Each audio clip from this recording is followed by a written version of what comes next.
Nah, kalian pernah nggak sih melihat dua orang melakukan kesalahan yang sama, tapi hanya satu orang yang dianggap lebih bersalah? Padahal kalau dipikir-pikir, tindakan mereka berdua sebenarnya tidak berbeda. Fenomena seperti ini dalam filsafat disebut dengan the paradox of moral luck. Moral luck adalah kondisi di mana penilaian terhadap seseorang dipengaruhi oleh faktor-faktor yang berada di luar kendalinya. Nah, contohnya seperti ada dua orang yang mengemudi secara ceroboh. Yang satu tidak menimbulkan apa-apa, sementara yang lain menyebabkan kecelakaan. Kita sering menilai bahwa yang menyebabkan kecelakaan sebagai yang lebih buruk. Padahal dalam beberapa kasus nyata, pihak yang menabrak belum tentu menjadi penyebab utama kecelakaan. Ini dikarenakan kondisi di lapangan seringkali lebih kompleks dari yang terlihat. Disinilah letak paradoksnya. Kita percaya bahwa moralitas harusnya dipengaruhi oleh apa yang bisa dikendalikan seseorang, seperti niat, pertimbangan, dan keputusan. Namun, dalam praktiknya, kita tetap menilai seseorang berdasarkan hasil yang seringkali dipengaruhi oleh keberuntungan. Artinya, kita mengetahui pentingnya kontrol, tetapi tetap membiarkan luck mempengaruhi penilaian kita. Masalahnya bukan karena hasil yang berbeda, tetapi karena kita mencampur adukan dua hal yang seharusnya dipisahkan, yaitu apa yang dipilih oleh individu dan apa yang terjadi setelahnya.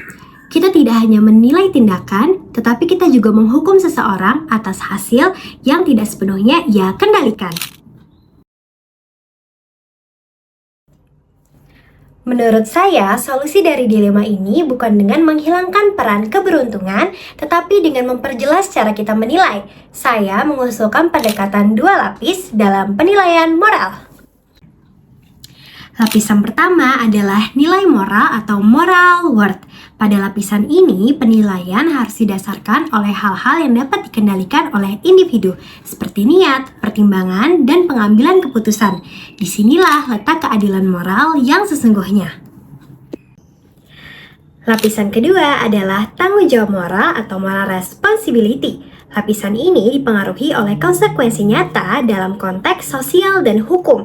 Artinya, seseorang tetap bertanggung jawab atas dampaknya tanpa harus dinilai lebih buruk secara moral karena faktor keberuntungan. Pendekatan ini menegaskan bahwa tanggung jawab moral itu harus sebanding dengan tingkat kontrol individu. Dengan membedakannya, kita bisa lebih adil dalam menilai tanpa mengabaikan konsekuensi. Karena pada akhirnya kita tidak mengontrol hasil, tetapi kita pasti mengontrol pilihan kita.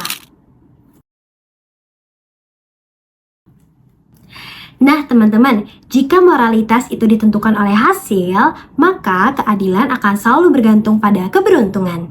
Dan jika itu terjadi, maka moralitas akan kehilangan maknanya.